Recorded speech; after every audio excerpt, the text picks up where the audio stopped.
नमस्कार, बहुत स्वागत है आपका। उत्पन्ना एकादशी मार्गशीर्ष माह के कृष्ण पक्ष की पड़ने वाली एकादशी को उत्पन्ना एकादशी कहा जाता है। इस बार उत्पन्ना एकादशी का व्रत 8 दिसंबर शुक्रवार के दिन रखा जाएगा। इस दिन एकादशी माता का जन्म हुआ था, इसीलिए इसे उत्पन्ना एकादशी कहा जाता है।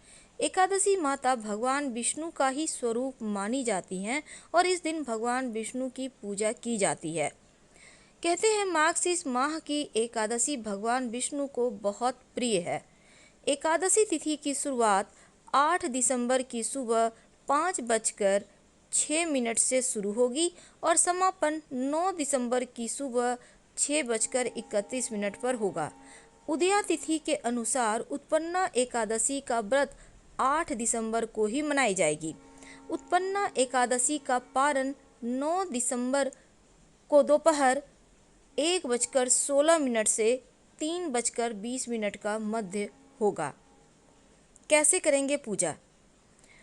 इस दिन सुबह जल्दी उठकर स्नान वगैरह से निवृत्त हो जाएं। उसके बाद घर के मंदिर की सफाई करें, दीप जलाएं, भगवान विष्णु की गंगा जल से अभिषेक करें, नारियल, सुपारी, फल, लौंग, धूप, पंचामृत, अक्षत, चंदन, मिष्ठान्न अर्पित करें। फिर भगवान की आरती करें। भगवान को सिर्फ सात्विक चीज़ों का ही भोग लगाइएगा और भोग में तुलसी का पत्ता जरूर लगाइएगा, क्योंकि माना जाता है बिना तुलसी के भगवान भोग स्वीकार नहीं करते।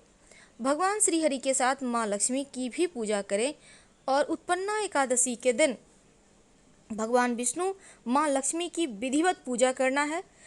गेंदे का पुष्प होता है, इसकी माला और पुष्प इस दिन अर्पित करने का विधान है। चाहे तो बेसन का हलवा या पीली मिठाई का भोग लगाएं। एकादशी पर पीले फल और अन्न वस्त्र का दान करें। दक्षिणावर्ती शंख की पूजा जरूर करें। इस दिन शंख में जल भरकर घर में छिड़काव करें। एकादशी के दिन सुबह भगवान की पूजा के बाद पीपल के पेड़ की पूजा करें, उस पर कच्चा दूध अर्पित करें और शाम के समय घी का दिया जलाएं। ऐसा करने से सुख शांति बढ़ती है, समृद्धि आती है। इस दिन भगवान को केसर वाली खीर अर्पित की जाती है, तुलसी के पत्ते डालकर। इस दिन कथा सुनने का विधान है। चलिए सुनते हैं। धर्मराज युधिष्ठिर कहने लगे कि हे भगवान, मार्गशीर्ष माह के कृष्ण पक्ष की एकादशी के विषय में बतलाइए। इस एकादशी का क्या नाम है और इसके व्रत का विधान क्या है? इसकी विधि क्या है? इसका व्रत करने से किस फल की प्राप्ति होती है? कृपया यह सब विधान पूर्वक कहिए। तब भगवान श्री कृष्ण कहते हैं, मार्गशीर्ष माह के कृष्ण पक्ष में आने वाली इस एकादशी को उत्पन्ना एकादशी कहा जाता है। यह व्रत शंखोद्धार तीर्थ में स्नान करके भगवान के दर्शन करने से जो फल प्राप्त होता है, उसके बराबर पुण्य मिलता है इस व्रत को रखने से। व्रत करने वाले भक्त को चोर, पाखंडी, परस्त्रीग्रामी, निंदक, मिथ्याभाषी तथा किसी भी प्रकार के पापी से बात नहीं करनी चाहिए। मैं इसका महात्म्य सुनाता हूँ, ध्यान पूर्वक सुनो। उत्पन्ना एकादशी व्रत कथा। युधिष्ठिर कहने लगे, भगवान, आपने हजारों यज्ञ और लाख गौदान को भी एकादशी व्रत के बराबर नहीं बताया, सो यह तिथि सब तिथियों में उत्तम कैसे हुई? भगवान कहने लगे, हे युधिष्ठिर, सतयुग में मुर नामक दैत्य उत्पन्न हुआ। वह बड़ा बलवान भयानक था। उस प्रचंड दैत्य ने इंद्र, आदित्य, वसु, वायु, अग्नि आदि सभी देवताओं को पराजित करके भगा दिया। तब इंद्र सहित सभी देवताओं ने भयभीत होकर भगवान शिव से सारा वृत्तांत कहा और बोले, हे कैलाशपति, मुर दैत्य से भयभीत होकर सब देवता मृत्यु लोक में फिर रहे हैं। तब भगवान शिव ने कहा, हे देवताओं, तीनों लोकों के स्वामी, भक्तों के दुखों का नाश करने वाले भगवान विष्णु की शरण में जाओ। वे ही आपके दुखों का नाश कर सकते हैं, दुख को दूर कर सकते हैं। शिवजी के ऐसे वचन सुनकर सभी देवता क्षीर सागर में पहुँचे। वहाँ भगवान को शयन करते देख हाथ जोड़कर उनकी स्तुति करने लगे कि हे देवताओं द्वारा स्तुति करने योग्य प्रभु, आपको बारंबार नमस्कार है। देवताओं की रक्षा करने वाले मधुसूदन, आपको नमस्कार है। आप हमारी रक्षा करें। दैत्यों से भयभीत होकर हम सब आपकी शरण में आए हैं। आप इस संसार के कर्ता माता पिता, उत्पत्ति और पालन करता और संहार करने वाले हैं, सबको शांति प्रदान करने वाले हैं। आकाश और पाताल भी आपका ही है। सबके पितामह ब्रह्मा, सूर्य, चंद्र, अग्नि, सामग्री, होम, आहुति, मंत्र, तंत्र, जप, यजमान, यज्ञ, कर्म, कर्ता, भोक्ता भी आप ही हैं। आप सर्वव्यापक हैं। आपके सिवा तीनों लोकों में चर और अचर कुछ भी नहीं है। हे भगवान, दैत्यों ने हमको जीतकर स्वर्ग से भ्रष्ट कर दिया है और हम सब देवता इधर उधर भागे फिर रहे हैं। आप उन दैत्यों से हम सब की रक्षा करें। इंद्र के ऐसे वचन सुनकर भगवान विष्णु कहने लगे, हे इंद्र, ऐसा मायावी दैत्य कौन है जिसने सब देवताओं को जीत लिया है? उसका नाम क्या है? कितना बल है? किसके आश्रय में है? उसका स्थान कहाँ है? यह सब मुझसे कहो। भगवान के ऐसे वचन सुनकर इंद्र बोले, भगवान, प्राचीन समय में एक नारीजंग नामक राक्षस था। उसके महापराक्रमी और लोक विख्यात मुर नाम का एक पुत्र हुआ।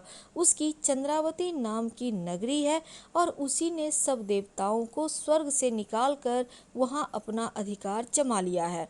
उसने इंद्र, अग्नि, वरुण, यम, वायु, इस चंद्रमा, नेतृत्व आदि सबके स्थान को अधिकार कर लिया है। सूर्य बनकर स्वयं ही प्रकाश करता है, स्वयं ही मेघ बनकर बैठा है, सबसे अजेय है। हे असुर निकंदन, उस दुष्ट को मारकर देवताओं को अजेय बनाइए। यह वचन सुनकर भगवान ने कहा, हे देवताओं, मैं शीघ्र ही उनका संहार करूंगा।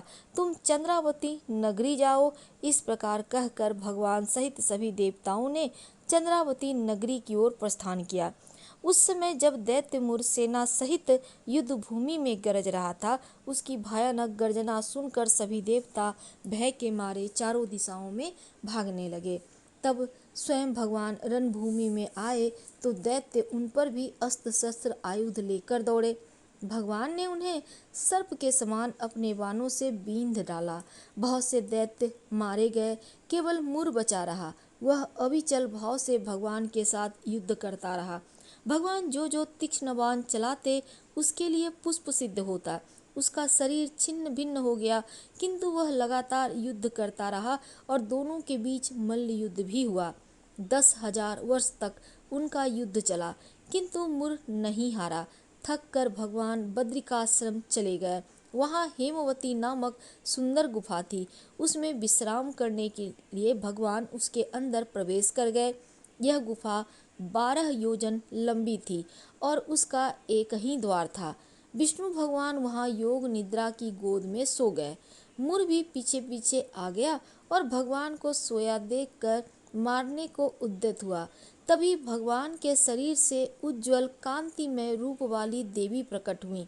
देवी ने राक्षस मुर को ललकारा, युद्ध किया और उसे तत्काल मौत के घाट उतार दिया। श्री हरि जब योग निद्रा की गोद से उठे तो सब बातों को जानकर उस देवी से कहा कि आपका जन्म एकादशी के दिन हुआ है, अतः आप उत्पन्ना एकादशी के नाम से पूजित होंगी। आपके भक्त वही होंगे जो मेरे भक्त हैं।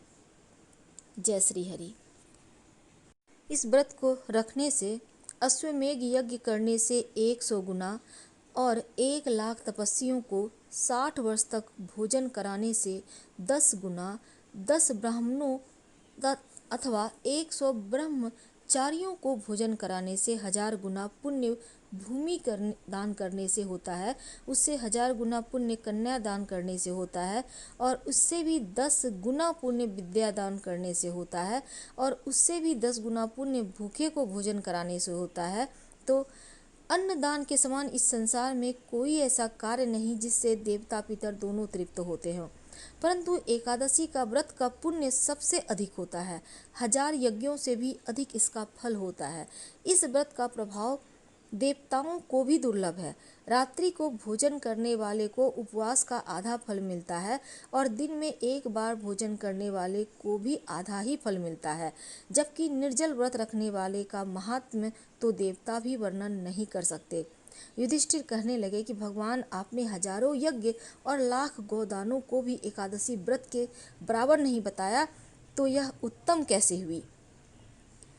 तो भगवान शिव कहते हैं कि हे देवताओं, तीनों लोकों के स्वामी, भक्तों के दुखों का नाश करने वाले भगवान श्री हरि विष्णु ही हैं। एकादशी व्रत के दिन कथा जरूर सुने और तमाम नियमों का पालन करें। व्रत का पूरा फल भी मिलेगा। और इस दिन से आप इस उत्पन्ना एकादशी से अगर आप एकादशी का व्रत शुरू करना चाहते हैं तो आप कर सकते हैं। हम आपसे विदा लेते हैं। जानकारी अच्छी लगे तो लाइक कर सब्सक्राइब करें। धन्यवाद।